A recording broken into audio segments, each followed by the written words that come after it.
"Old man, get out of the way," a young cyclist cursed, rolled his eyes, and then suddenly threw a punch that knocked the old man to the floor of the gas station. An 85-year-old veteran simply asked them to line up like everyone else. Everyone was stunned. No one intervened. But 30 minutes later, two military SUVs pulled up outside. The first to get out was the police chief, who happened to be the veteran's son. What do you think of the cyclist's actions? Do you think it was unfair? Leave a comment with the word "not unfair" to show that you stand up for honor and justice. Edward Eddie Malone's morning routine hadn't changed in 15 years. Every Tuesday and Friday, he would wake before dawn, put on his neatly pressed button-down shirt, comb his thinning white hair, and pin his Korean War veteran badge to his left breast pocket. The small silver pin had tarnished over the decades, but Eddie polished it faithfully each night before bed. At 85, his movements were slower than they once were, but they carried a deliberate dignity. His 1998 Buick Century, maintained in pristine condition, was his pride and joy, second only to his son Thomas's achievements. Eddie would drive exactly 3 miles to Miller's gas station, the old-fashioned place with manual pumps and a bell that chimed when you pulled in. "The newer stations don't have character," he'd often say. "Miller's reminds me of simpler times." This particular Tuesday morning carried the first hint of autumn. A crisp breeze rustled the American flag, hanging limply above the station. As Eddie pulled in behind 2 cars, he noticed a group of motorcycles parked haphazardly near the convenience store entrance. Their riders, 5 young men in leather jackets with patches Eddie didn't recognize, were laughing loudly, passing around energy drinks and blocking the entrance. Eddie waited patiently for his turn at the pump, then carefully stepped out of his Buick. His knees protested as always, but he'd learned to ignore the pain years ago in the frozen hills of Korea. As he reached for the pump, the bikers' voices grew louder, their laughter more aggressive. "Excuse me," Eddie said politely, turning toward the group. "Would you mind forming a line? There are others waiting to pay." The tallest biker, no more than 25, with a neck tattoo and a pierced eyebrow, spun around. "What's it to you, old man?" Eddie straightened his back, standing as tall as his frame would allow. "Common courtesy. We're all just trying to get on with our day." The biker snorted and nudged his friends. "Hear that? Common courtesy. Who even talks like that anymore?" Eddie's expression remained calm. "I understand you're enjoying yourselves. I just appreciate if you'd be mindful of others waiting." "You should mind your own business," another biker chimed in. "You're too old to be telling anyone what to do." Eddie noticed a woman with 2 small children watching nervously from their car. An elderly couple had stopped pumping gas to observe the confrontation. The station attendant, a teenager with wide eyes, stood frozen behind the counter. "I'm not telling you what to do," Eddie said softly. "I'm just asking for a bit of respect." The tall biker stepped forward, towering over Eddie's slight frame. "Respect? For what? Being old?" Eddie's hand instinctively touched his veteran's pin. "I shed blood so you could stand here and express yourself freely. That's all the respect I ask for." A silence fell across the gas station.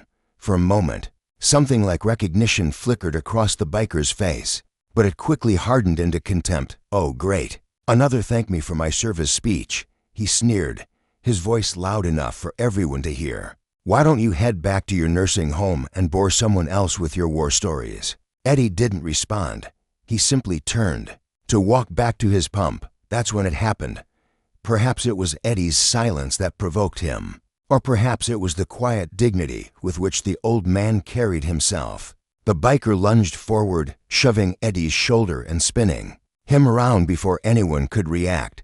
He threw a punch that connected with the side of Eddie's head. The impact wasn't particularly powerful. The biker hadn't put his full force behind it, but it was enough to send Eddie stumbling backward.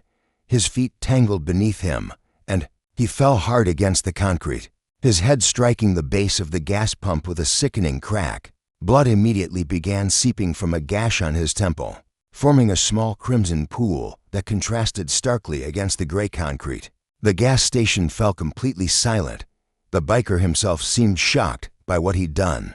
Phones emerged from pockets as several bystanders began recording. but not a single person stepped forward to help. The biker backed away, looking to his friends, who appeared equally stunned. He got in my face," he stammered. Though Eddie had done nothing of the sort. Eddie lay still for a moment, his vision blurring. At 85, even a minor fall could be devastating. But he'd survived worse, much worse. Slowly, painfully, he rolled onto his side and pushed himself up to a sitting position. Blood trickled down his cheek and dripped onto his clean shirt. He touched, though wound gingerly, wincing at the pain, but making no sound.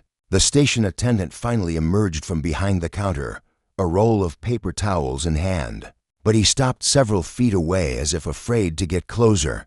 Eddie didn't look at the biker. He didn't look at anyone. With great effort, he pulled a handkerchief from his pocket, crisp and white, with his initials embroidered in blue thread, a gift from his late wife, and pressed it against his temple. Then, using the gas pump for support, he pulled himself to his feet. Not a word passed his lips, not a cry for help, not a threat, not even a glance toward his attacker, just silence. The same disciplined silence he'd maintained decades ago. While waiting in trenches as enemy fire whistled overhead, blood continued to seep through Eddie's handkerchief as he stood, leaning against the gas pump. His breathing came in short, controlled bursts, a technique he'd learned long ago to manage pain. The bikers had fallen silent, their earlier bravado evaporating in the face of what had just transpired. Someone should call an ambulance. A woman's voice called out, but no one moved. The uncomfortable collective guilt of inaction seemed to paralyze everyone present. Everyone except one man. A blue truck pulled up to an empty pump, and its driver, a broad-shouldered man in his early 30s, with a work-worn face and calloused hands, stepped out. He assessed the scene in an instant, noticing the blood-soaked handkerchief, the group of bikers backing away, and the ring of silent bystanders with their phones held high. "Sir, are you all right?" he asked, striding directly toward Eddie. Eddie nodded slightly. "I'm fine, son. Just a scratch." The truck driver, whose name badge read Caleb, looked at the growing blood stain on Eddie's handkerchief and frowned. "That's more than a scratch. Let me help you sit down." With gentle firmness, Caleb guided Eddie to a plastic chair outside the convenience store. He retrieved a first aid kit from his truck and began carefully cleaning the blood. "I know who you are," Caleb said quietly as he worked. "I heard you speak at last year's Memorial Day service. My grandfather served in Korea, too." Eddie's eyes, slightly clouded with age, but still sharp, studied Caleb's eyes. "McNamara, you're Robert McNabb's grandson." Caleb nodded. "Surprised, you remember him." "I remember all of them," Eddie said simply. By now, the motorcyclists had retreated to their motorcycles, speaking in hushed tones and casting nervous glances toward Eddie and Caleb. The tallest one, the one who had thrown the punch, stood pacing back and forth beside his bike. "I'm calling the police," Caleb announced loudly, pulling out his phone. "And I've got your license plate numbers," he added, looking directly at the bikers. Eddie placed a weathered hand on Caleb's arm. "No need to make a fuss. I've survived worse in foxholes across the continents. One punch won't change who I am." But Caleb wasn't listening. He had already dialed a number, not 911, but a contact saved in his phone. "Chief Malone, this is Caleb McNamara. I'm at Miller's gas station with your father. There's been an incident." The bikers overheard this exchange, and the color drained from their leader's face. "Malone? The police chief is his son." Caleb's voice grew urgent as he explained the situation. "No, sir. He says he's fine, but there's a lot of blood on him." "Yes, they're still here." "I understand. Will do, sir." After hanging up, Caleb turned to Eddie with newfound respect. "Your son is on his way." He was already nearby, conducting a training exercise with military-based personnel. Eddie sighed. Thomas always was overprotective. There's no need to interrupt his work for an old man's scraped head. Caleb began taking photos of the scene, including the bikers and their license plates.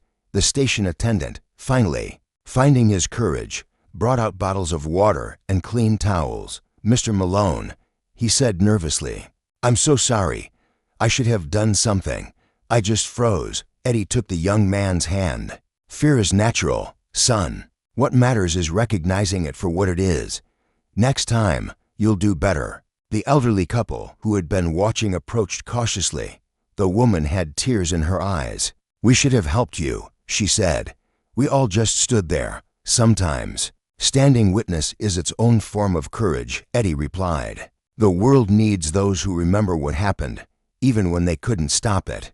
More customers arrived at the station, sensing something had occurred. Word spread quickly as people whispered and pointed. The bikers grew increasingly uncomfortable, mounting their motorcycles as if preparing to leave. "I wouldn't do that if I were you," Caleb called out to them. "Running will only make it worse." The leader dismounted reluctantly. "Look, the old man got in my face. I just reacted. It wasn't even that hard a punch." Eddie remained silent, dabbing at his wound. His silence seemed to unnerve the biker more than any accusation might have. "Say something," the biker finally shouted. "Yell at me. Threaten me with your police chief's son. Do something." Eddie looked up, his eyes clear and direct. "What would you have me say? That I hate you? I don't. That I'm afraid of you? I'm not. I faced men who truly wanted to kill me, who believed with all their hearts that I deserved to die. You're just a young man who lost his temper." The biker's aggressive posture faltered. "But I hit you. You're bleeding because of me." "Yes," Eddie agreed. "And you'll have to live with that knowledge. Perhaps that's punishment enough." The crowd that had gathered fell silent, absorbing Eddie's words. No one noticed the two black SUVs turning into the station until they came to an abrupt stop, directly in front of the store, their engines still running, their government plates gleaming in the morning sun. The black SUV's arrival transformed the atmosphere instantly. Their tinted windows revealed nothing of the occupants, but the military-grade vehicles, with their official insignias and antenna rays, projected unmistakable authority. For several seconds, no doors opened. The engines idled ominously. The bikers froze in place, their escape plans abandoned. Customers and bystanders backed away, forming a wider circle around the scene. Even Caleb stood a little straighter, his hand instinctively moving to his cap. In a gesture of respect, the driver's door of the first SUV finally swung open. A tall, broad-shouldered man, in his early 40s, emerged, wearing the crisp uniform of the county police chief. Thomas Eddie Malone's face, so like his father's in structure, but decades younger, betrayed no emotion as he surveyed the scene. His eyes moved methodically, from his father's bloodied temple blood to the nervous group of 5 bikers, taking in every detail with professional precision. From the second SUV, 2 military officers emerged, a man and a woman, both wearing army fatigues with lieutenant insignias. They flanked Thomas as he walked forward, their movements synchronized with practiced discipline. Thomas didn't rush to his father's side. Instead, he approached with measured steps, stopping directly in front of the biker group. His hand rested casually on his holstered sidearm, not a threat, but a reminder of his authority. "Which one of you struck an 85-year-old veteran?" he asked. His voice carried across the gas station without him having to raise it. The bikers exchanged glances, none willing to step forward. Their earlier bravado had evaporated entirely. "Let me rephrase," Thomas continued, his tone cooling further. "Which one of you assaulted Edward Malone, Korean War combat veteran, military advisor in Vietnam, recipient of the Silver Star, and my father?" A heavy silence fell over the station. Even the traffic on the nearby road seemed to quiet, as if the world itself was holding its breath. The tallest biker finally took a hesitant step forward. "Sir, there was a misunderstanding."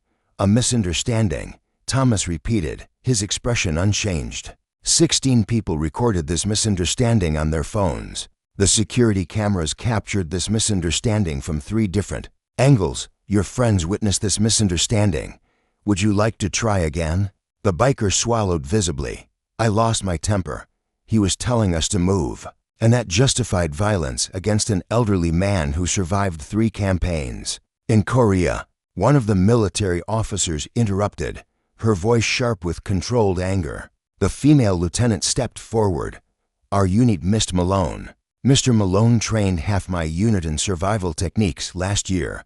Men and women, younger and stronger than you, sat for hours listening to his wisdom. He never once raised his voice, even when recruits made potentially fatal mistakes. Thomas finally turned away from the bikers. Approaching his father, he knelt on one knee, his eyes softening as he examined the elderly man's wound. "You're late, Thomas," Eddie said with a hint of a smile. "I told you those new SUVs were too flashy for police work." Thomas shook his head, relief breaking through his professional demeanor. "And I told you to stop picking fights with men a quarter your age." "He didn't pick any fight," Caleb interjected. He was nothing but respectful. Eddie raised a hand, stopping Caleb mid-sentence. "It doesn't matter now. What's done is done." Thomas helped his father to his feet. "A medical team is on the way. They'll want to check you for a concussion." "Nonsense," Eddie protested. "I've had harder knocks falling out of bed." The male lieutenant approached, extending his hand to Eddie. "Captain Malone, it's an honor to see you again." "Sir, we were conducting joint exercises with local law enforcement when we heard what happened. Lieutenant Rodriguez and I insisted on accompanying your son." Eddie clasped the officer's hand. "Lieutenant Chen, still keeping my son out of trouble, I see." Lieutenant Chen smiled. "Trying to, sir, though he makes it difficult." Thomas turned back to the bikers, his expression hardening once more. "I'll need statements from all of you separately. Lieutenant Rodriguez will take your information." The biker who had thrown the punch stepped forward again. "Sir, I'd like to apologize to your father." "I never meant to." "Save it for the judge," Thomas interrupted. "Assaulting an elderly person is a felony in this state." Eddie placed a hand on his son's shoulder. "Thomas, a moment." The two men stepped aside, speaking in low voices. The gathered crowd watched as Eddie gestured emphatically while Thomas shook his head. Repeatedly, after several minutes, Thomas's shoulders slumped slightly in resignation.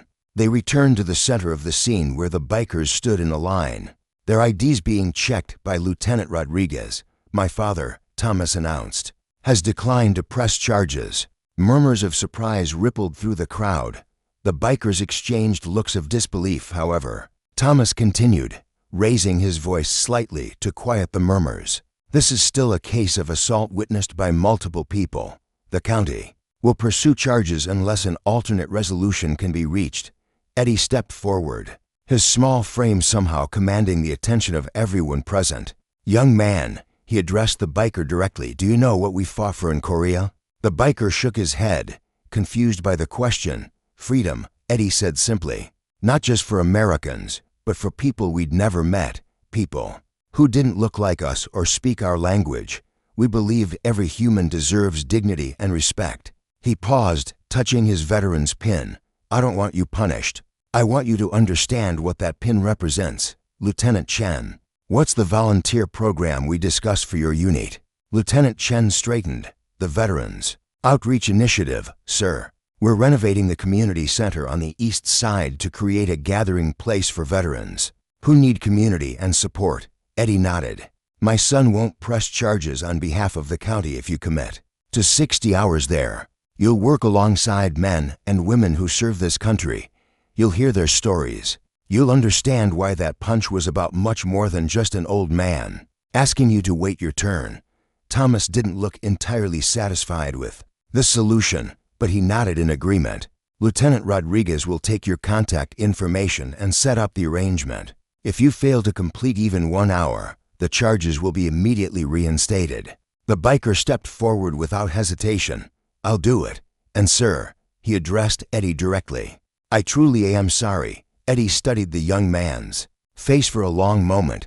"I believe you are. That's a start." The male lieutenant approached Eddie again. "Sir, we have another matter to discuss, if you're feeling up to it. The base commander heard about the incident and has requested your presence tomorrow morning." Eddie raised an eyebrow. "Whatever for?" Lieutenant Chen smiled. "He believes it's time the base properly recognized your contributions to our training programs. There's talk of naming the new tactical instruction facility after you." For the first time that morning, Eddie Malone appeared genuinely surprised. "That's unnecessary." "With all due respect, sir," Lieutenant Rodriguez joined in, "it's long overdue." 1 month after the incident at Miller's gas station, The parking lot was transformed. Red, white, and blue bunting draped the weathered building. Folding chairs, arranged in neat rows, filled the space where cars usually parked. A temporary stage had been erected near the convenience store entrance, complete with a podium bearing the seal of the United States Army. Eddie Malone sat in the front row, uncomfortably adjusting his tie. He'd protested this entire affair, but Thomas had insisted, and when Thomas set his mind to something, he was every bit as stubborn as his father.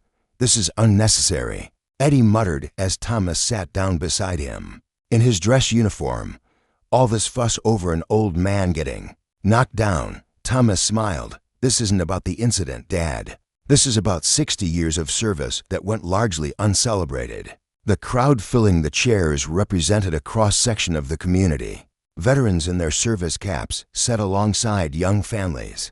Police officers mingled with teachers and store clerks. In the back row, somewhat separate from the others, sat 5 young men in clean button-down shirts, the bikers, now almost unrecognizable without their leather jackets. At precisely 10 a.m., a color guard from the nearby military base marched forward, presenting the flag with crisp precision.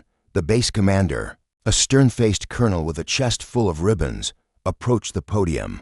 "Ladies and gentlemen, we gather today not just to honor a man, but to recognize a principle that seems increasingly rare in our society: quiet dignity in the face of disrespect." As the commander spoke about Eddie's military record and his decades of community service, Miller himself, the elderly owner of the gas station, stood near the convenience store entrance, beaming with pride. Overnight, he had replaced the faded sign above the door. It now read Malone Station, a place of honor. Caleb McNamara sat with his grandfather, the elderly veteran, occasionally wiping away tears as Eddie's exploits in Korea were recounted in detail, many of which Eddie had never mentioned, even to his son. And so, the commander concluded, "It is my privilege to present Edward Eddie Malone with this commendation from the Secretary of the Army." Recognizing his lifetime of service both in uniform and as a civilian, Eddie rose slowly, waving off Thomas's attempt to help him to the stage. As he made his way to the podium, the entire assemblage rose to their feet. The applause started slowly, but built to a thunderous ovation that caused the old veteran to pause halfway up the steps, overwhelmed by the response. At the podium, Eddie appeared smaller than ever, dwarfed by the microphone and the large military seal behind him. But when he spoke, his voice carried clearly across the transformed gas station lot. "I don't deserve this recognition," he began. "I was just one of many who did their duty when called. The true heroes never came home." He paused, his eyes finding the 5 young bikers in the back row. "A wise person once said that character is what you do when no one is watching. I would add that honor is how you respond when everyone is watching you be mistreated." The crowd fell silent, hanging on his words. 1 month ago, a young man made a mistake here. Since then, he has worked alongside veterans at our community center. He has listened to their stories. He has shown true remorse, not through words, but through actions. Eddie gestured toward the leader of the bikers, who stood uncertainly. "James, would you join me, please?" A murmur passed through the crowd as the young man made his way forward. He climbed the steps and stood awkwardly beside Eddie. "This young man has completed not 60, but 120 hours of service," Eddie announced. "He has learned that respect isn't about age or uniform. It's about recognizing the humanity in each of us." James cleared his throat nervously. "Mr. Malone gave me something I didn't deserve, a second chance. My friends and I are enlisting next month. We want to earn the respect we should have shown from the beginning." A new wave of applause swept through the audience. Thomas looked up at his father with undisguised pride. After the ceremony, as the crowd mingled and shared refreshments, Miller unveiled a framed photograph that would hang permanently inside the station.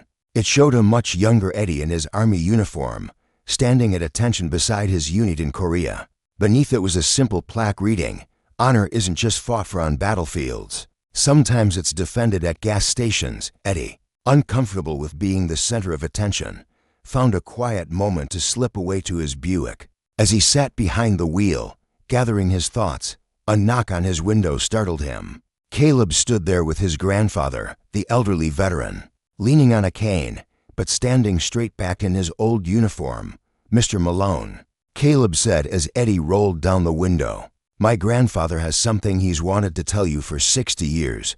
The old veteran saluted sharply, his weathered hand steady. "Staff Sergeant Malone, Hilt 109, November 1952. You carried me a mile through sniper fire after I took shrapnel in both legs. I never got to thank you properly."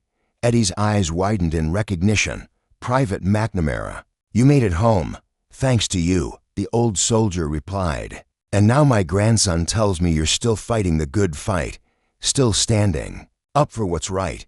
Eddie smiled, a full, genuine smile that erased the decades from his face. "Not fighting anymore, just reminding people what we fought for." As Eddie drove home later that afternoon, he passed the newly renamed gas station.